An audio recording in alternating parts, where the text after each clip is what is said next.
أعوذ بالله من الشيطان الرجيم بسم الله الرحمن الرحيم رکو نمبر 19 کا آغاز ہوتا ہے۔ اللہ تعالیٰ ارشاد فرماتے ہیں وَلَا تَحْسَبَنَّ اللَّهَ غَافِلًا عَمَّا يَعْمَلُ الظَّالِمُونَ، ناانصافوں کے اعمال سے اللہ تعالیٰ کو غافل نہ سمجھو۔ جو اللہ تعالیٰ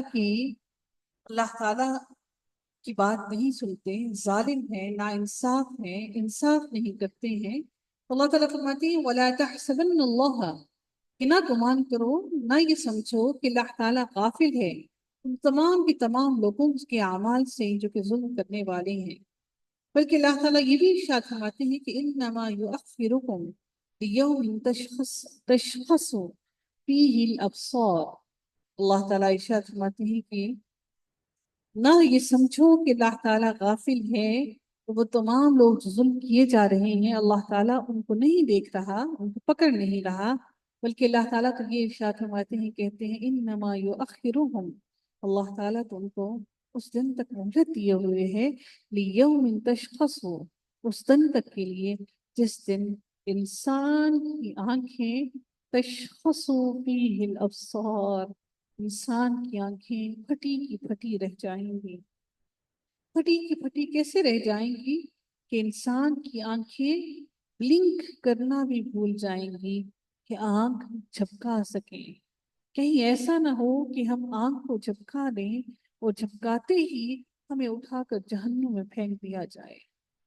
جب انسان کو جنت میں داخل کیا جائے گا تو اس کو داخل کرنے سے پہلے اس کو جہنم بھی دکھائی جائے گی کہ تمہیں یہاں سے اللہ تعالیٰ نے نجات دے دی ہے۔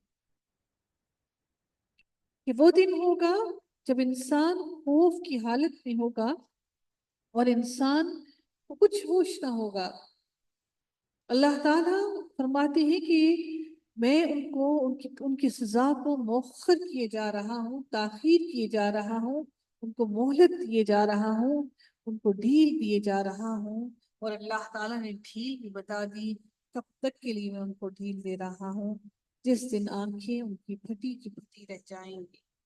یعنی اللہ تعالیٰ قیامت کی ہولناکیوں کی وجہ سے اگر دنیا میں اللہ نے کسی کو زیادہ مہلت دے دی اور اس کے مرنے تک مواخذہ نہ کیا تو قیامت کے دن تو وہ مواخذہ سے اللہ تعالیٰ کے بچ ہی نہ سکے گا۔ جو کافروں کے لیے اتنا ہولناک دن ہوگا کہ انسان کی آنکھیں کھلی کی کھلی رہ جائیں گی اور وہ جھپکنا بھی بھول جائے گا۔ ہم دیکھتے ہیں، سوچتے ہیں، سمجھتے ہیں کہ ہمارے ملک پر جو جو معاملات چل رہے ہیں، ہمارے حکمران یا جو بھی معاملات ہمارے ملک میں ہو رہے ہیں، کہ ان سے حساب کیوں نہیں ہوتا۔ ہم تو دیکھتے ہیں کہ وہ تو بڑے آرام سے مر بھی جاتے ہیں، اور انہی کیا نماز جنازہ پڑھانے کے لیے ہم یہ بھی دیکھتے ہیں کہ بہت بڑے بڑے عالم دین آ کر ان کا نماز جنازہ پڑھانے کے لیے آ جاتے ہیں، کہ ان کو بھی سوچنا چاہیے کہ وہ کہاں جا رہے ہیں، کس کا نماز جنازہ پڑھانے جا رہے ہیں۔ نبی اکرم صلی اللہ علیہ وآلہ وسلم انکار کر دیا کرتے تھے، منع کر دیا کرتے تھے، لیکن چونکہ ایک حکمران ہے، ایک سربراہ تھا ملک کا، تو اس سربراہ کی بیوی کا یا سربراہ کا جنازہ کوئی عام جیسا مولوی جو چھوٹی چھوٹی مسجدوں کا مولوی ہو، وہ مولوی تو اس کا جنازہ نہیں پڑھائے گا نا۔ اس کے لیے تو ایک بہت بڑا مولوی ہو، بہت بڑا عالم دین ہو، جو ریناؤنڈ ہو پوری دنیا کے اندر، تمام لوگ دنیا کے اس کو جانتے ہوں، تو وہ آ کے اس کا نماز جنازہ پڑھائے گا۔ تو وہ پھر وہ لوگ جو آپ اور میرے جیسے لوگ ہیں، جو بہت ہی کم عقل اور کم علم رکھنے والے ہیں، جو اتنا امیری بھی نہیں رکھتے، وہ تو پھر یہ سوچتے ہیں کہ اگر ان کا نماز جنازہ پڑھانے والے بھی اتنے لوگ ہیں، اتنے بڑے بڑی علماء آ سکتے ہیں، اور ان کی نماز جنازہ پڑھنے کے لیے اتنی جم غفیر دنیا بھی آ سکتی ہے، تو پھر ہم بھی کیوں نہ غلط رستوں پر چل جائیں، پھر ہم بھی کیوں نہ یہ سب کچھ کر لیں۔ اللہ تعالیٰ نے تو قرآن میں فرما دیا کہ اگر اللہ تعالیٰ کسی کو پکڑ نہیں رہا، وہ تو ان کو ڈھیل دے رہا ہے۔ کس وقت تک ڈھیل دے رہا ہے؟ اگر دنیا میں نہیں پکڑا تو قیامت کے دن تک رب کائنات ان کو ڈھیل دے رہا ہے۔ ان کو دیکھ کر خود کو کسی غلط فہمی میں مبتلا نہ کرو، ان کو دیکھ کر اپنی ایمان کو کمزور مت کرو۔ اللہ تعالیٰ مزید ارشاد فرماتے ہیں محطعین مقنعی رؤوسہم لا يرتد الیہم طرفہم وافئدتہم ہواء، وہ اپنے سر اوپر اٹھائے دوڑ بھاگ کر رہے ہوں گے، یعنی مہطعین یعنی تیزی سے دوڑ رہے ہوں گے۔ آپ نے دیکھا ہے جب وہ دوڑ رہے ہوتے ہیں، جو ریس میں ہوتے ہیں، وہ نیچے زمین کی طرف نہیں دیکھتے، وہ آگے دیکھ رہے ہوتے ہیں، بس سامنے بھاگ نہیں پتہ لگتا نیچے کیا آیا، ذرا سے ان کے پاؤں کے نیچے پتھر بھی آ جائے تو وہ لڑک کر گر جاتے ہیں، کیونکہ ان کی نظر سامنے ہوتی ہے، زمین پر نہیں ہوتی ہے۔ تو وہ دوڑ رہے ہوں گے، ایسی ہی دوڑ، سر کو اٹھائے ہوئے بھاگ رہے ہوں گے، اور دوڑیں گے کہاں؟ سورہ قمر میں ارشاد ہوتا ہے مہطعین الی الداعی، بلانے والے کی طرف دوڑیں گے، اور مقنعی کہتے ہیں، رؤوسہم کہتے ہیں حیرت سے ان کے سر اٹھے ہوئے ہوں گے، خوف سے، حیرت سے کہ کہیں بھاگ جائیں۔ اور معلوم ہے کیا ہوگا کہ انسان بھاگنے کی کوشش کرے گا اور چاروں طرف سے فرشتوں کے پہرے لگے ہوں گے، انسان باہر بھاگے گا اور فرشتے اندر کی طرف دھکیلیں گے، چاروں طرف سے سرکل بنا کر فرشتے کھڑے اور اس کے اندر دھکیلے جا رہے ہوں گے۔ کہاں بھاگے گا انسان؟ یہاں میں اور آپ ان پولیس والوں سے تو بھاگ نہیں سکتے، اپنے گھر سے نہیں بھاگ سکتے، کہیں بھاگ سکتے ہیں کیا؟ تو اللہ تعالیٰ سے، اس کے فرشتوں سے کہاں بھاگیں گے؟ اپنی رسپانسبلٹیز سے نہیں بھاگ سکتے، تو اس دن کہاں بھاگیں گے؟ جب تو کوئی چھپنے کی جگہ بھی نہیں، زمین بھی اگل کر باہر پھینک دے گی، زمین بھی اپنے اندر واپس نہیں لے گی، کیا کریں گے؟ وہ بے بسی کا عالم سوچئے، وہ بے بسی کیا ہوگی؟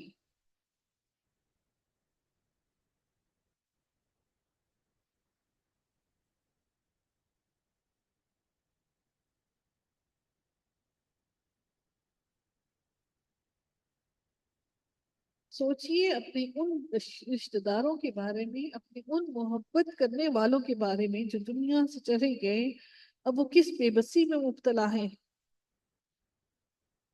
وہ عاجز ہو گئے، آج ان کے نامہ اعمال بند ہو گئے، آج ان کی مدد کرنے والا کوئی نہیں۔ بہت جلد یہ وقت ہم پر بھی آنے والا ہے۔ بہت آسان ہوتا ہے یہ کرٹیسائز کر دینا کہ ہمارے پاس وقت نہیں، ہم وقت نہیں دے پاتے، ہمارے پاس اور بھی بہت سی رسپانسبلٹیز ہیں۔ جس رب نے وقت دیا وہ وقت ہی چھین لے تو ہم کس سے گلا کریں گے؟ یہ لمحے، یہ وقت، یہ سانسیں اس رب کائنات کی قرضدار ہیں، وہ یہ سانسیں ہی لے لے، وہ لمحے ہی لے لے، وہ لمحے ہی چھین لے، تو پھر ہم کیا کریں گے؟ پھر تو ہم اپنے پیچھے کوئی چھوڑ کر بھی نہیں گئے، کوئی ایسا کام بھی نہیں کر کے گئے کہ جس سے اللہ ہماری بخشش کر دے۔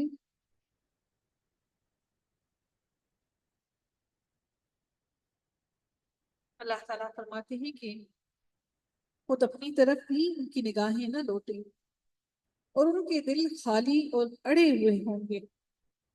لَن يَرْتَدُّوا إِلَيْهِمْ طَرْفُهُمْ، اپنی طرف بھی نہیں لوٹیں گی، اور وَأَفْئِدَتُهُمْ هَوَاءٌ، اور ان کے دل بالکل خالی ہوں گے، یعنی جو ہولناکیاں وہ دیکھیں گے، اور جو فکر اور خوف اپنے بارے میں انہیں ہوگا، ان کو دیکھ کر ان کی آنکھیں ایک لمحے کے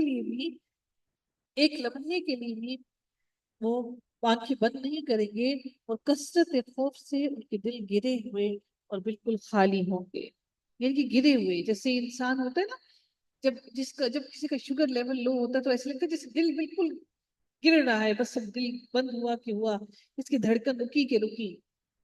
اللہ تعالیٰ نے وہ کیفیت بیان کی یہاں پر کہ نگاہیں تو تمہاری اپنی طرف بھی نہیں جائیں گی، بلکہ تمہارے دل بھی بالکل خالی ہو جائیں گے، بالکل ایسے لگے گا جیسے تمہارا دل ابھی کہ ابھی بند ہوا۔ بالکل یہ وہ کنڈیشن جب انسان کا شوگر لیول بالکل گر گیا، اور وہ کیفیت انسان بیان بھی نہیں کر پایا کہ میں کیسے بیان کروں کسی کو کہ what I am feeling right now۔ But Allah subhanahu wa ta'ala has explained here. Allah ta'ala فرماتے ہیں وَآذِرِ النَّاسَ يَوْمَ يَأْتِيهِمُ الْعَذَابُ فَيَقُولُ الَّذِينَ ظَلَمُوا رَبَّنَا أَخِّرْنَا إِلَىٰ أَجَلٍ قَرِيبٍ. اللہ تعالیٰ فرماتے ہیں کہ لوگوں کو اس دن سے ہوشیار کر دے جبکہ ان کے پاس عذاب آ جائے گا. ان کو ڈرا دیجیے اس دن سے جب عذاب آ جائے گا اور ظالم کہیں گے کہ اے ہمارے رب ہمیں بہت تھوڑے قریب کے وقت تک ہی کی مہلت دے، تھوڑے ہی قریب، تھوڑا سا. ربنا اخرنا، مؤخر کر دے، کہ تھوڑا سا عذاب تھوڑا سا مؤخر کر، تھوڑا سا تاخیر کر دے اس میں. الی اجل قریب، اور تھوڑی سی مہلت دے دے، ہمیں تھوڑی سی مہلت دے دے. ہم اس تھوڑے سے لمحے کے اندر بہت سی نیکیاں سمیٹ کر آ جائیں گے، بہت کچھ لے کر آ جائیں گے. پھر ارشاد ہوتا ہے نجب دعوتک ونتبع الرسل. ارشاد ہوتا ہے کہ ہم تیری تبلیغ مان لیں گے.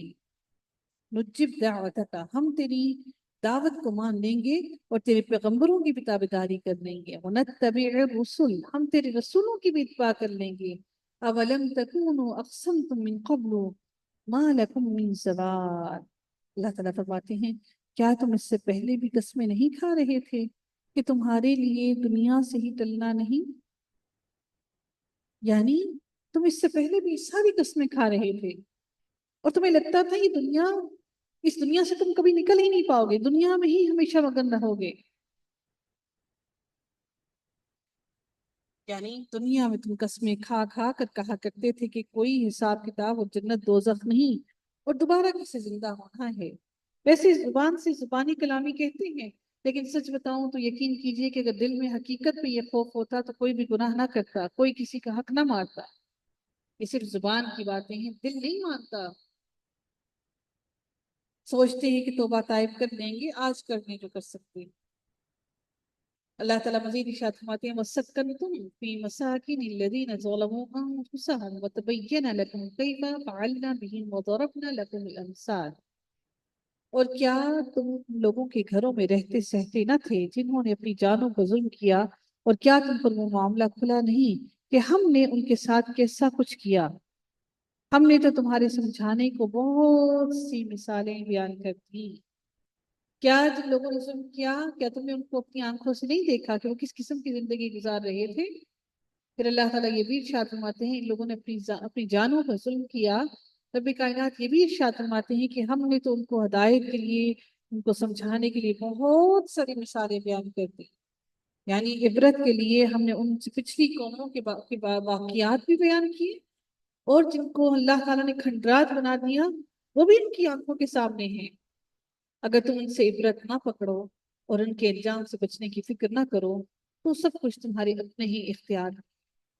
پھر اللہ تعالیٰ تمہیں مزید کوئی ایسی مثالیں اور کوئی ایسی معجزات نہیں دکھائے گا کہ تم پھر اللہ تعالیٰ کی طرف پلٹنے کی کوشش کرو. اللہ تعالیٰ کی آیت میں ارشاد فرماتے ہیں وَقَدْ مَكَرُوا مَكْرَهُمْ وَعِندَ اللَّهِ مَكْرُهُمْ. یہ اپنی اپنی چالیں چل رہی ہیں اور اللہ کو ان کی تمام چالوں کا علم ہے. یعنی کہ جو کچھ کر رہے ہیں، وہ جو کچھ بھی کر رہی ہیں، جو بھی ہیلے کر رہے ہیں، جو بھی مکر کر رہے ہیں، اللہ تعالیٰ ان کی تمام چالوں سے واقف ہے. وَإِنْ كَانَ مَكْرُهُمْ لِتَزُولَ مِنْهُ الْجِبَالُ.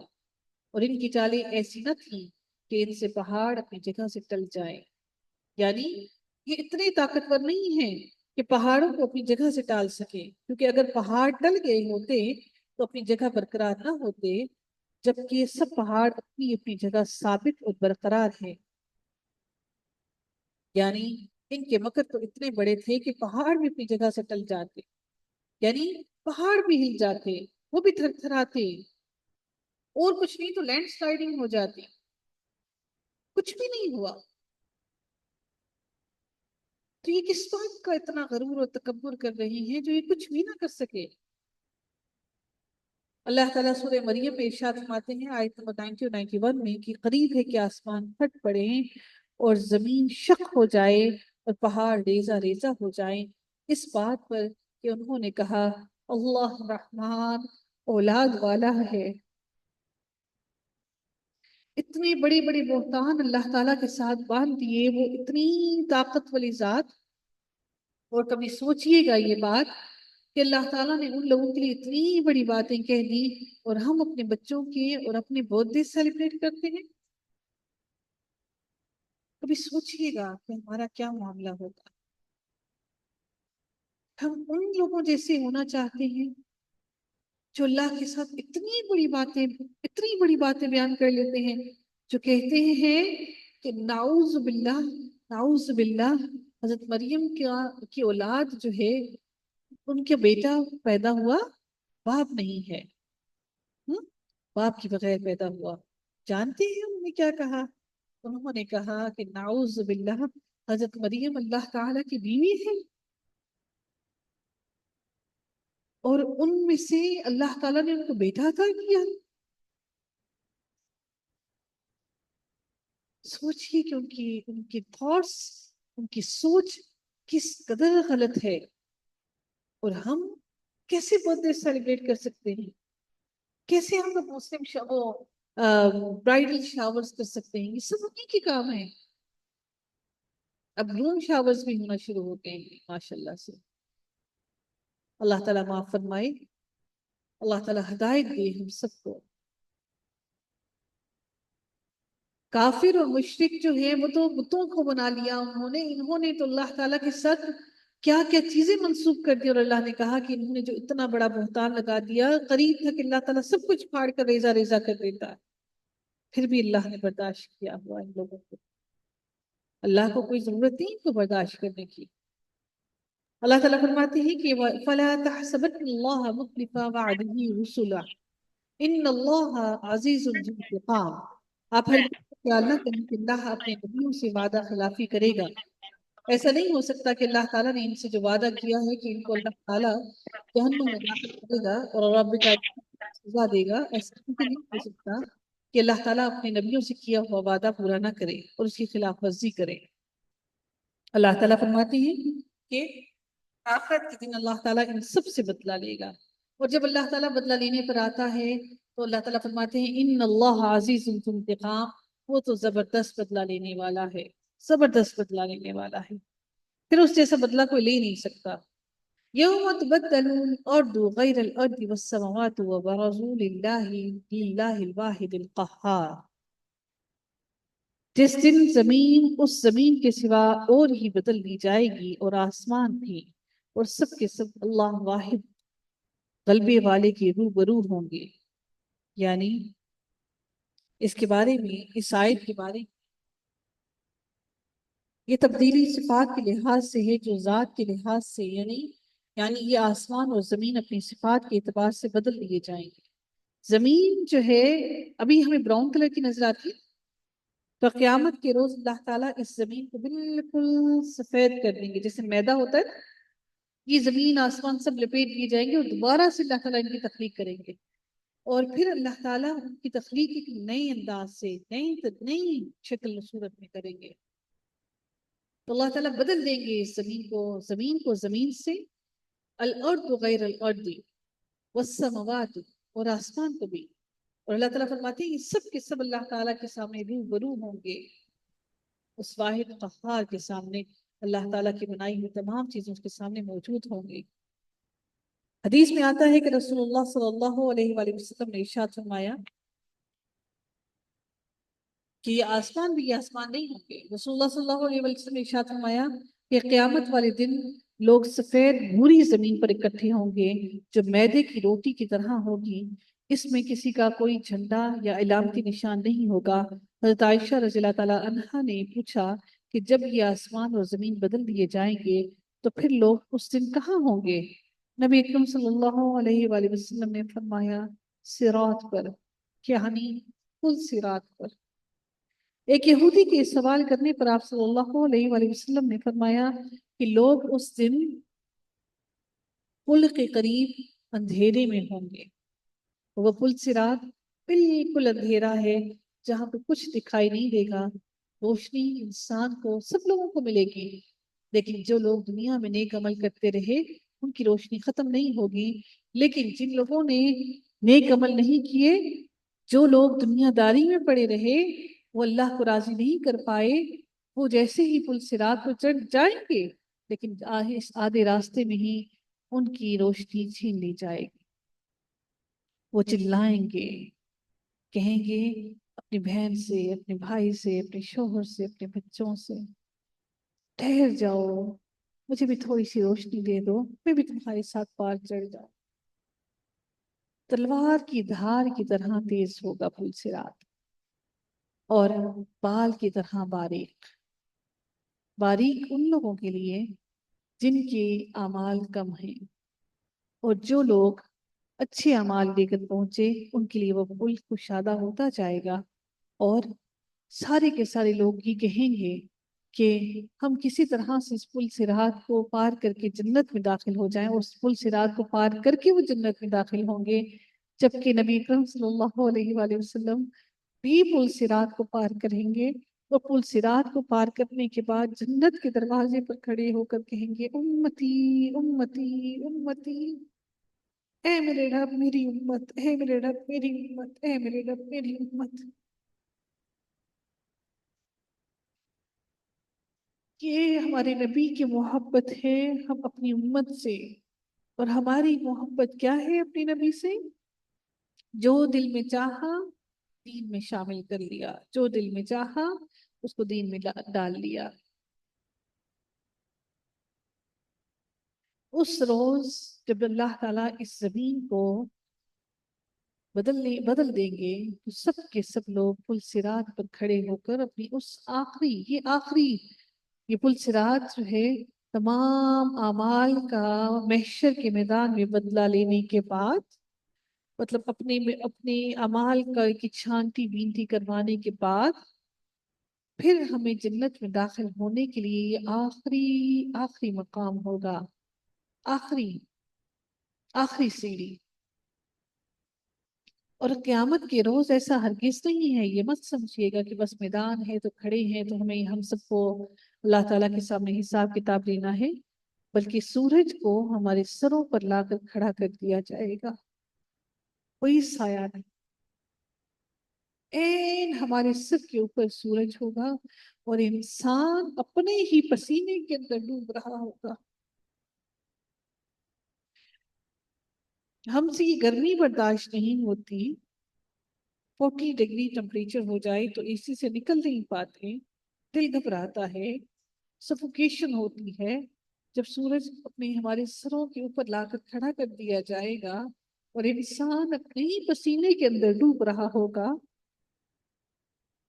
اور ان میں سے وہ لوگ بھی خوش نصیب ہوں گے جن کے پیروں کی ٹخنوں کو صرف پسینہ آئے گا بس.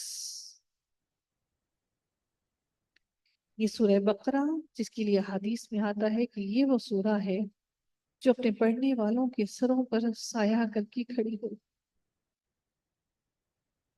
میرے رب نے ہر چیز سے نکلنے کا رستہ بھی بتا دیا، وہ طریقہ بھی سمجھا دیا. میں تم پر ظلم نہیں کر رہا. رب کائنات فرماتے ہیں تم میری مخلوق ہو، میں اپنے بندوں پر، اپنی مخلوق پر کیسے ظلم کر سکتا ہوں؟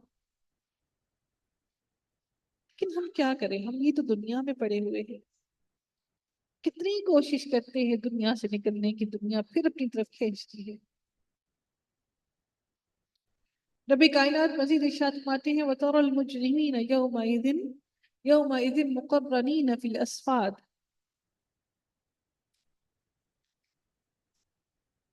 آپ اس دن گناہگاروں کو دیکھیں گے کہ زنجیروں میں ملے جلے ایک جگہ جکڑے ہوئے، یعنی بیڑیاں ان کو باندھ دی جائیں گی. اور مجرمین یومئذ مقرنین فی الاسفاد، اکٹھے کر کے جوڑ کے بیڑیاں ڈالی ہوئی. یہ جو ہماری دنیا میں ہم جو چیزیں استعمال کرتے ہیں نا، یہ سب قیامت کے دن ہم سب اپنی آنکھوں سے دیکھیں گے. وہ اللہ کی بنائی ہوئی بیڑیاں ہیں، وہ ہماری نہیں ہے. ان کی مضبوطی بھی سوچئے، اور اس کے اندر کوئی ملاوٹ بھی نہیں ہے، اس کی سختی بھی سوچئے. سرابیلهم من قاطران وتخشى وجوههم النار. بیڑیاں بھی باندھ دی جائیں گی اور ان کو لباس پہنائے جائیں گے. کس کے؟ اللہ تعالیٰ ان کو لباس پہنائیں گے کس چیز کے؟ وہ جو تارکول ہوتا ہے، یہ جس سے ہم لوگ روٹس بناتی ہیں، اس سے مراد کچھ گندھک بھی لیتے ہیں جو جو بہت، جس سے جو پانی میں آتی ہے تو پانی بوائل ہونا شروع ہو جاتا ہے. آپ کو معلوم ہوگا کچھ چشمے جو ہوتے ہیں ان کا پانی اتنا بوائل ہوتا ہے، بوائلنگ پوائنٹ 100 سے بھی ابو اس کا ٹمپریچر ہوتا ہے، اس میں گندھک ہوتی ہے. کچھ کہتے ہیں اس سے مراد گندھک بھی ہے اور کچھ کہتے ہیں تارکول بھی ہے. دونوں ہی بہت سخت ہیں، جب گرم ہوتے ہیں تو بہت سخت ہوتے ہیں. اللہ تعالیٰ فرماتے ہیں سرابیلہم، ان کے لباس اس تارکول کے ہوں گے. اور جب وہ یہ دونوں چیزیں جب آگ میں جھلسائی جاتی ہیں تو مزید زیادہ زیادہ گرم ہو جاتی ہیں، اور پھر ان میں سختی، ان کی گرماہٹ کئی گنا زیادہ ہوتی ہے، کیونکہ یہ بیسکلی خود بھی گرم ہے. اللہ تعالیٰ نے بھی پھر کتنی سخت چیز کا استعمال کیا. یہ نہیں کہا پتھر ہے یا فلاں ہے یا فلاں ہے، جو خود بذات خود گرم ہے اللہ تعالیٰ نے اس کا لباس پہنایا. اور سوچئے کہ وہ جو تارکول ہوتا ہے جب وہ ٹھنڈا ہوتا ہے تو وہ سکڑ جاتا ہے، وہ شرنک ہوتا ہے، اور جب وہ میلٹ ہوتا ہے تو وہ پھیلتا جاتا ہے. اس تارکول کا لباس ہوگا. اور اللہ تعالیٰ فرماتے ہیں کہ وہ پھر آگ جب سلگائی جائے گی تو وہ آگ، تارکول جب جلے گا تو وہ لباس پہنا ہوا ہوگا تو وہ آگ ان کے چہروں کو بھی ڈھانپ لے گی. وَتَغْشَى وُجُوهَهُمُ النَّارُ، آگ ان کے چہروں کو ڈھانپ لے گی.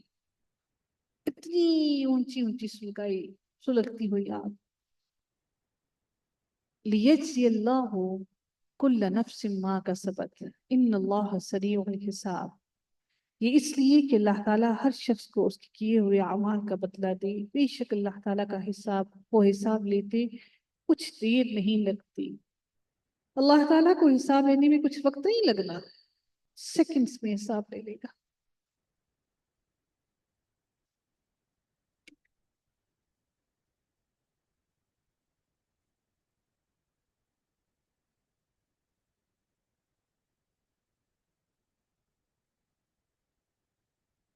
اللہ تعالیٰ مزید ارشاد فرماتے ہیں هذا بلاغ للناس ولينذروا به وليعلموا انما هو اله واحد وليذكر اولو الالباب. اللہ تعالیٰ فرماتے ہیں کہ یہ قرآن تمام لوگوں کے لیے اطلاع نامہ ہے.